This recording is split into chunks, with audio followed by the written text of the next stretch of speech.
حدیث شریف کے اندر آتا ہے خالف المشرکین، مشرکین سے الگ رہو۔ قرآن نے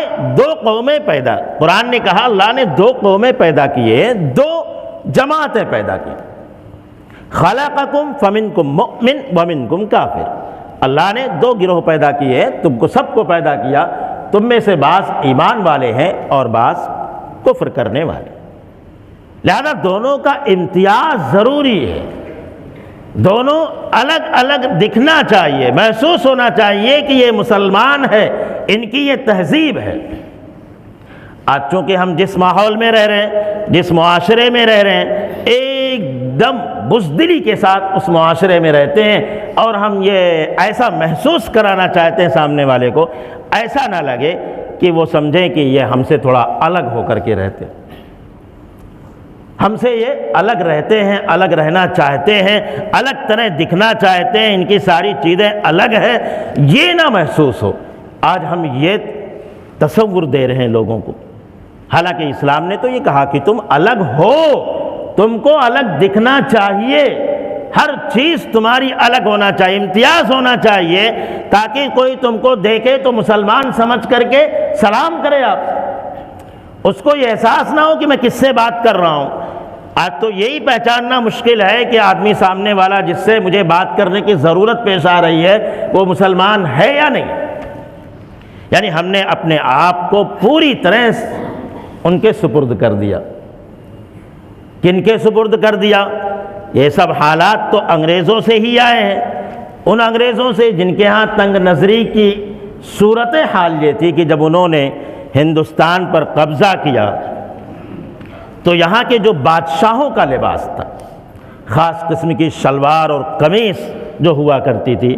وہ انہوں نے اپنے نوکروں کو پہنایا، اپنے دربانوں چوکیداروں کو پہنایا،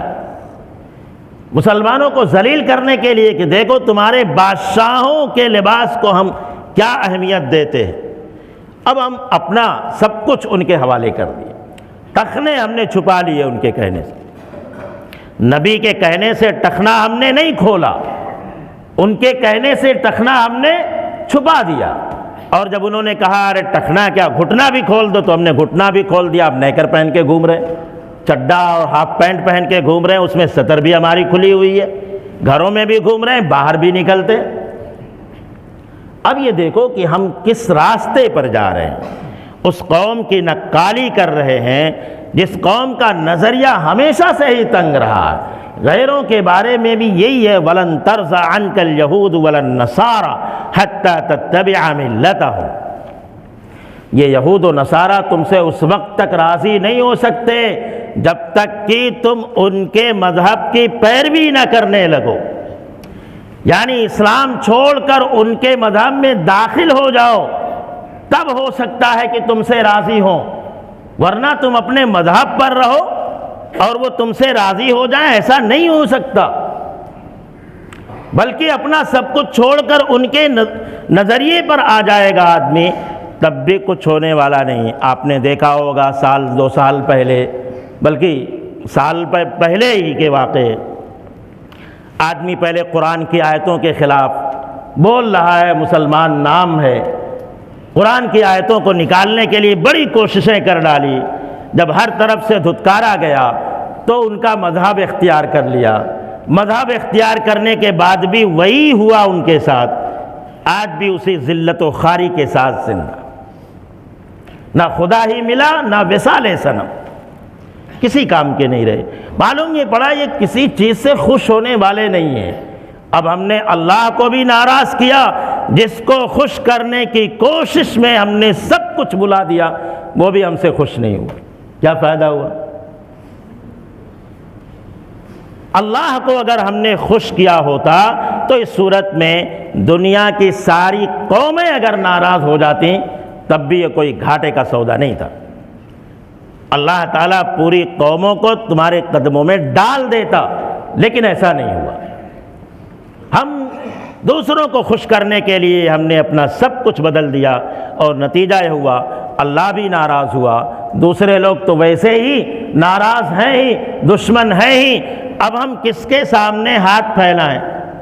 اب یہاں پر آ کر کے آدمی گڑ گڑاتا ہے اللہ کے سامنے لیکن اللہ دعا کو نہیں سن رہا، دعائیں قبول نہیں ہو رہی ہیں، اسی ذلت و خواری میں اضافہ ہوتے جا رہا، چونکہ ہم اپنے آپ کو بدل نہیں رہے، صرف اللہ کے سامنے کہہ دیتے ہیں کہ اللہ ہمیں عزت عطا فرما، اے اللہ ہماری یہ ضرورت پوری کر دے۔ دنیاوی ضرورتیں اللہ پوری کر رہا ہے، لیکن دینی عزتیں اور دنیا کی عزتیں یہ دین پر عمل کرنے سے ہی ملتی ہیں۔ دین پر عمل کرنے کے بعد جب آدمی اللہ سے گڑ گڑاتا ہے تو اللہ تعالیٰ اس کی سنتا، لیکن اگر دین پر عمل نہیں تو اس صورت میں دعائیں کیجیے، اللہ سن لے، بہت بڑی بات ہے۔ اللہ کا فضل و کرم ہے کہ وہ ویسے بھی سنتا ہے، غیروں کی بھی سنتا ہے، لیکن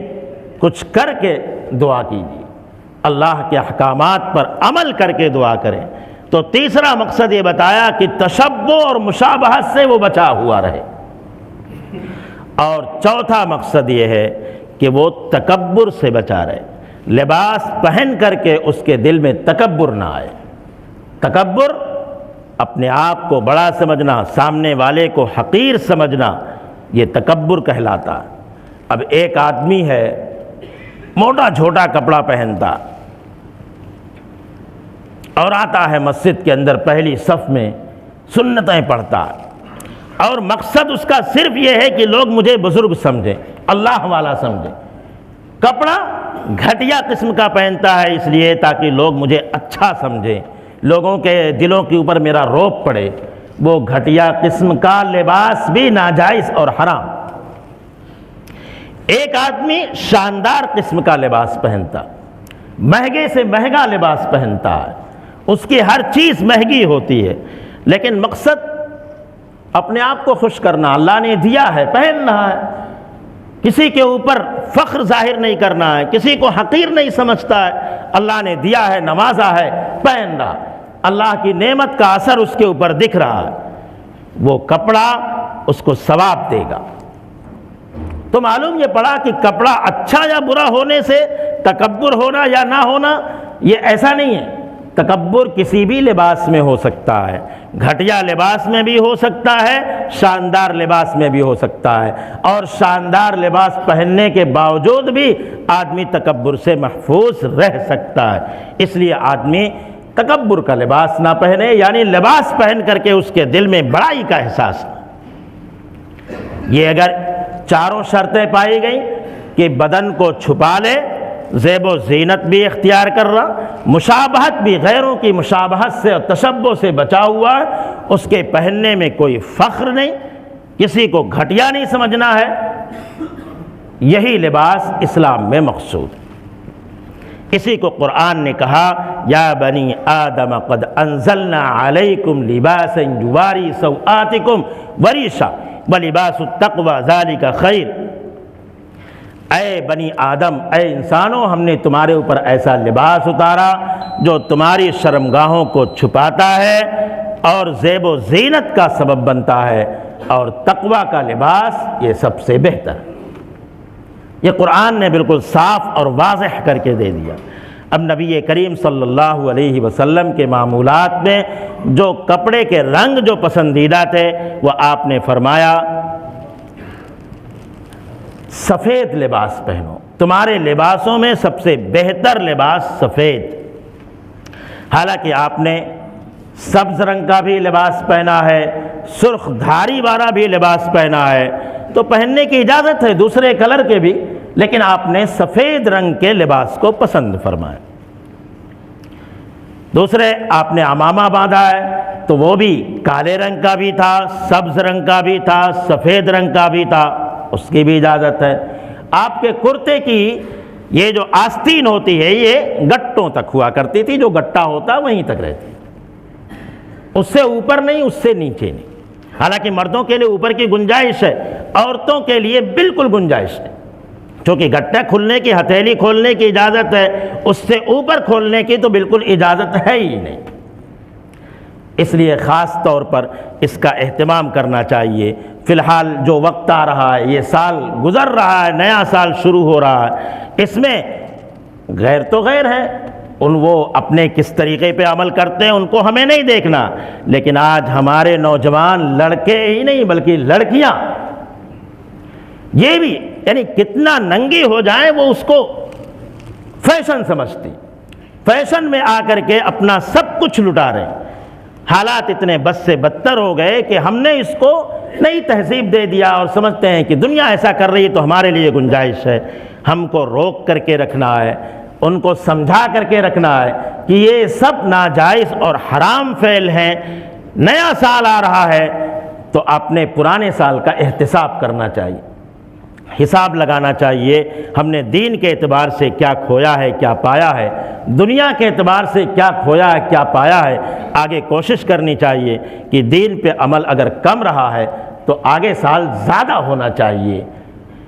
دین کے ہر معاملے میں کچھ اضافہ ہونا چاہیے، گناہ جو ہم نے اس سال میں زیادہ کیے ہیں کچھ اس میں کمی آنی چاہیے۔ اس کے ساتھ اگر ہم نے احتساب کیا، اپنا حساب لگایا تو یقینی طور پر اس سال کا جانا اور نئے سال کا آنا ہمارے لیے مبارک ہوگا۔ اللہ تعالی ہم سب کو عمل کی توفیق عطا فرمائے۔ وآخر دعوانا الحمد۔